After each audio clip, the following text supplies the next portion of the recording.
You're 24. You've managed to set aside $8,000. Not by accident. It took 14 months of bringing your own meals, passing on plans, telling yourself later when you meant I wish. That money is sitting in a checking account earning almost nothing while inflation slowly trims it down. You know leaving it there isn't neutral. It's a choice, and not a good one. Now you're standing in front of two options. Behind the first, a brokerage account, index funds, the stock market. The thing you were warned about growing up, right up until someone nearby made money from it and suddenly it became smart investing. Behind the second, real estate. A physical asset. A mortgage you might barely qualify for. Something you can see, touch, stand inside. The thing relatives insist is the only real way to build wealth. Also the thing that seems to demand more cash and more expertise than you currently have. You only get to walk through one door first. And the decision you make at 24 doesn't just shape your money. It shapes your routines, your mindset, your relationships, how you spend your time, how much risk you can tolerate, and ultimately who you are by 35. This isn't about comparing returns. It's about comparing trajectories. Door 1. You choose the market. It's a regular Tuesday. No ceremony, no big moment. You open a brokerage account on your phone in about 10 minutes while sitting on your couch. You move $7,500 over, leaving $500 behind because you remember what being broke feels like. You buy a total market index fund, a slice of nearly every major company in the economy. Fees are negligible. You hit confirm. And nothing. That's the strange part. You expected a shift. Some sense of progress or arrival. Instead, it's just a number on a screen, actually a slightly smaller one, because the market happens to be down 4% that day. First lesson. The connection between action and feedback is weak here. You made a meaningful move, and nothing in the world reacts. You'll spend months getting used to that silence. Over the next 4 weeks, the market drops 11%. About $800 disappears. Not dramatically, just steadily, quietly, like evaporation. You start checking daily. Then more than once a day. Then you do what almost everyone does at this stage, you start reading. This doesn't help. You'll find confident arguments pointing in opposite directions, both sounding convincing, neither giving you clarity. Eventually, you close the tabs. You don't sell. That choice, doing nothing, ends up being the most important decision you make all year. By month 8, you're back where you started. By month 14, you're up about $1,200. You begin adding to it. Some months $400, some months $200, some months nothing at all when life gets in the way. The system doesn't judge. It doesn't care about consistency. It just compounds whatever you manage to leave in it. That's what this path offers in your 20s, flexibility. You can be inconsistent and still move forward. You can invest small amounts. You can pause and resume. The mechanism keeps running regardless. By 27, your account has grown to around $31,000. You didn't feel it happening. That's both the advantage and the risk. Because nothing in your daily life looks different, it's easy to forget it's there. Easy to interrupt it. Easy to stop contributing when something more immediate demands attention. People don't usually fail here because markets fail. They fail because patience is required in a life full of reasons to abandon it. You know someone who started at the same time you did. At 26, during a downturn, he sold everything to fund a move he could have handled differently. He told himself he'd start again later. He didn't. Now he's 29. That account would be worth around $34,000 today. Instead, he has about $6,000 in savings. This isn't really about investing performance. It's about behavior. About whether you can tolerate the waiting, the uncertainty, the lack of visible progress. At 28, you get your first meaningful raise, an extra $14,000 a year. You've read the advice, Increase your contributions before your lifestyle expands to match your income. So you do it immediately. The same week your paycheck changes. You never feel that extra money in your day-to-day life. Because you never gave yourself the chance to get used to it. The market now pulls $700 a month from you. Quietly. Automatically. No debate, no effort. You're 30. The account shows $67,000. You didn't grind for it. You didn't chase it. You made small, unremarkable decisions over 6 years and let time handle the heavy lifting. Historically, the S&P 500 has returned about 10% annually over long periods. Some years it surged. Some years it fell hard. The average stayed intact. And you stayed invested long enough to meet it there. This is what your life looks like at 30 on this path. Your time is still yours. Weekends are untouched. There's nothing to manage. No calls to answer. No tenants. No leaks. No contractors disappearing halfway through a job. No surprise notices. No property tax bill showing up at the worst possible moment. Your investment runs in the background while you focus on your work, your relationships, your growth. It doesn't demand attention. It doesn't interrupt your day. You're mobile. If a job takes you to another city, you go. Nothing is tying you down to a location. If you want to step away from your job and try something uncertain, you can because you have a liquid buffer. $67,000 isn't life-changing money, but it's reachable. If you need it, it's available within days. That accessibility has value that doesn't show up in spreadsheets. But there are trade-offs. You don't have leverage. You're not controlling a $280,000 asset with a fraction of that amount. There's no monthly income coming in. No tax advantages from depreciation. No tenant helping cover your costs while your equity grows. What you have is a number that rises with the economy and falls with it. And your only way to accelerate it is to contribute more and wait longer. The limit of this path in your 20s is patience. The safety of it is also patience. Everything rests on your ability to stay consistent when nothing around you is pushing you to. And patience, while simple in theory, is difficult in practice. Door 2. You choose property. You're still 24. Still have the same $8,000. But here, that amount doesn't buy anything. It just starts the process. For the next 11 months, you push harder than before. Saving becomes sharper, more intentional. You say no more often. You take on extra work when you can. You become focused in a way that people around you notice and don't always like. At 25, you've built it up to $31,000. With a low down payment loan, that puts properties around $280,000 within reach. You find one.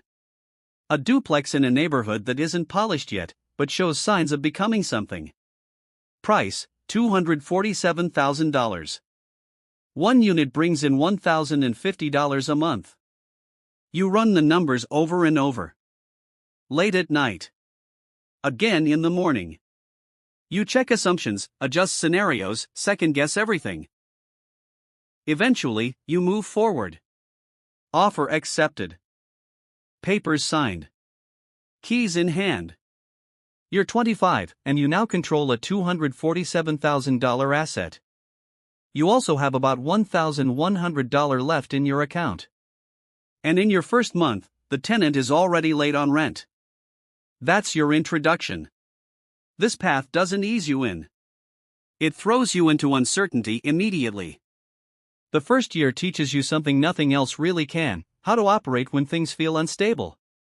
In August, the HVAC system fails. $2,800. You don't have it. You put it on a credit card. A tenant calls on a Friday night about a leak. You go over, expecting the worst. It's a slow drip from a faucet. You fix it. You start learning small repairs. You learn the cost difference between hiring someone and doing it yourself. You learn what good tenants are worth. You learn how expensive empty units can be, even short gaps hurt. These aren't lessons you absorb casually. They come through time, stress, and money. By the end of the first year, you've built a detailed system. Every dollar tracked. Income, expenses, projections. You understand how the property performs, what it needs, and what's coming next. At 26, you understand financial statements in a practical way because now they directly affect you. The property produces about $310 a month after covering the mortgage, insurance, taxes, and setting something aside for maintenance. It's not dramatic, but it's real. $310 a month isn't retirement. It's not even close. But it's proof. It's a system you built yourself that operates without your constant involvement and produces income anyway. And the effect that has on you, seeing money arrive that isn't tied to hours worked, is far bigger than $310 suggests. It shifts how you think about time. You're 28 now. You've refinanced the duplex once, pulling out $18,000 as property values in the area rose. You used that as a down payment on another place. A single-family rental a couple miles away. Now you're holding two properties. Property 1, $247,000. Property 2, $198,000. Total value, $445,000. Total debt, $361,000. Equity, about $84,000 on paper. Cash flow, roughly $590 a month, after everything. Your balance sheet is expanding faster than your paycheck. That's the core advantage of this path. Leverage. You're controlling $445,000 worth of assets with about $84,000 of your own capital. The bank is covering the majority, but the upside is yours. When values increase, they increase across the full asset, not just your portion. This part often sounds more complicated than it is. If your $445,000 portfolio grows by 5%, that's about $22,000 in added value. Compared to your $84,000 equity, that's a substantial return, not because the properties themselves performed at that level, but because you used borrowed money to amplify the outcome. Leverage does the heavy lifting. The bank provides the scale. Your responsibility is to manage the risk that comes with it. This is what your life looks like at 30 on this path. Your time isn't entirely your own anymore. You're not overwhelmed, you've become more efficient, and most things run smoothly, but you're never completely disconnected. There's always something pending. A lease ending soon. A maintenance issue that needs a decision. A tenant situation that isn't urgent, but isn't perfect either. It's a low-level, constant presence in your life. Your flexibility is different now. You're connected to the locations of your properties. Moving to another city isn't impossible, but it requires planning. Coordination. Systems. It's no longer a simple decision. Your money isn't liquid. That $84,000 in equity is real, but it's not quickly accessible. Unlocking it takes time, selling, refinancing, and both come with friction, costs, and trade-offs. But what you gain is something else entirely. A system that grows with borrowed capital. Tax advantages that reduce your effective income. Assets that tend to move with inflation. And a set of skills that compounds alongside your money, evaluating deals, negotiating terms, managing people, understanding financing. That knowledge doesn't sit in an account. It becomes part of how you operate. This is where the paths begin to separate more clearly, 30 to 40. At 30, both versions of you are in similar positions on paper. The market-focused version, about $67,000, liquid, quietly compounding. The property-focused version, roughly $84,000 in equity, some cash reserves, and two assets producing around $590 monthly. One is ahead in flexibility and access. The other is slightly ahead in total net worth. But at 30, that comparison doesn't matter much. What matters is the structure you've built and where it's pointing. The market investor has a simple, reliable system. Growth depends on two inputs: how much the market returns and how much they contribute. If income rises and contributions increase, the system scales. But they don't control the market itself. They participate in it. They're riding in a well-functioning vehicle. The property investor has a more complex system.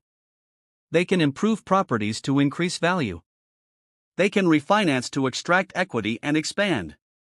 They can adjust rents as conditions change. They can outsource management and reclaim time. They have more control. And more control means more opportunity and more room for costly mistakes. More levers.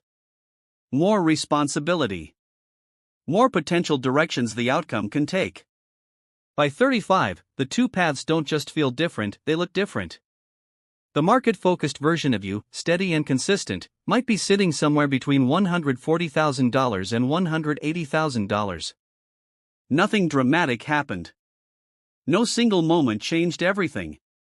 It was the accumulation of contributions and time doing what it does. The property-focused version of you, with 2 places by 28 and a third added around 31 using equity from the first, might be holding $280,000 to $350,000 in total equity. The portfolio is now producing around $1,400 a month. Leverage has done its work. On paper, the gap has widened. But the picture isn't that simple. The market investor has slept easier. Has spent more time on things unrelated to assets and tenants. Has moved cities, maybe twice. Chasing better opportunities, adding $40,000 to annual income along the way. That higher income fed back into the portfolio. Freedom created income. Income fed investment. So what looks like a gap is really just a different shape. What doesn't get said about the market path? At some point, you will watch your account drop by $40,000. Not all at once. Not dramatically. Just over time, during a correction that stretches on longer than you expected. And it will feel personal. It will feel like a judgment on your decisions, your intelligence, your discipline. It isn't. But it won't feel that way while it's happening. The people who succeed here aren't the ones with the best analysis. They're the ones who can sit still while things move against them for months, sometimes longer, without reacting. That's rare. Most people learn they don't have that patience after it costs them. There's also the boredom. There's nothing to do. That's the design. And also the challenge. You're making a decision that's supposed to last decades, and then, not touching it. The mind resists that. It looks for reasons to intervene, to adjust, to improve. Most of those impulses are mistakes. So you spend years doing something that feels unnatural, overriding the urge to act, and calling that discipline. What doesn't get said about the property path? The numbers on paper are clean. Reality isn't. A unit that produces $310 a month does exactly that until it doesn't. Most months, things run smoothly. Then something breaks, or a tenant leaves, or a repair costs more than expected. Suddenly you're down $2,000. Then you spend the next stretch of months earning it back. Over a year, the averages make sense. But you don't live annually. You live month to month. That's where cash reserves matter, not as a safety blanket, but as working capital. There's a difference, and you feel it quickly. Scaling adds weight. Every new property isn't just an asset. It's a set of responsibilities. Tenants aren't entries in a spreadsheet. They're people, and sometimes their problems arrive at inconvenient times and become yours to deal with. Eventually, you can outsource that. Property management can take most of it off your plate, usually for 8 to 10% of rent. That changes your numbers. If you didn't plan for it early, you feel it later. There's no version of this path that's completely passive. There are versions that are mostly hands-off. That distinction becomes clearer the longer you're in it. 2 people can arrive at 40 with similar net worth. One through markets. 1 through property. Historically, broad markets have returned around 10% annually over long periods. Real estate, when used with leverage and managed well, can land somewhere in the 10 to 15% range. Neither is guaranteed. Both demand consistency. But this was never only about returns. It's about the life that forms around them. The market-focused version of you builds around flexibility. You move when you want. You change direction without friction. Your time stays largely your own. Your growth shows up in your career, your skills, your ideas, because your investments don't ask for your attention beyond staying consistent. The property-focused version builds around tangibility. You can stand inside your assets. You can improve them, negotiate them, influence them. You develop a working understanding of how money actually flows, debt, equity, cash flow, leverage, and that perspective reshapes how you approach everything else. You trade some flexibility for more control. Fewer degrees of freedom. More levers to pull. They traded freedom for control, or control for freedom. Neither choice is inherently better. Neither is a mistake. They simply placed different bets on what they could handle, what they could stick with, and what they wanted their days to look like. You're still 24. You still have $8,000. You're still at the fork. Here's the reality, stripped of preference. If you're disciplined, steady under pressure, and focused on growing your income over time, the market path works. It compounds quietly. It doesn't demand much from your schedule. You may not outpace someone using leverage, but you can build meaningful wealth without the operational burden. If you're more hands-on, comfortable with moving parts, willing to learn through experience, and interested in having multiple ways to influence outcomes, the property path can accelerate things. The upside reflects both the risk you accept and the effort you sustain. Both paths work. Both paths fail the same way. You treat them casually. You invest, then pull out the moment things turn against you. You buy, then exit when the pressure shows up earlier than expected. In both cases, the outcome isn't determined by the strategy. It's determined by the lack of commitment. The pattern is consistent. Both reward consistency.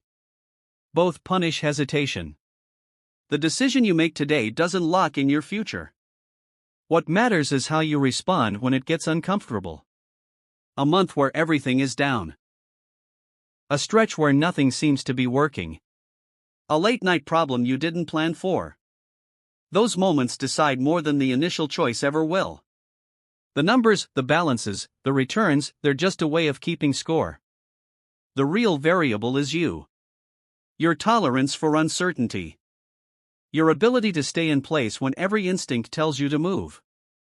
Your willingness to keep going when the outcome isn't immediately visible. You don't need more information to choose. You already know which path fits how you operate. Pick the one you can stay with. Because whichever door you walk through, the system resets every morning and it keeps running for whoever shows up.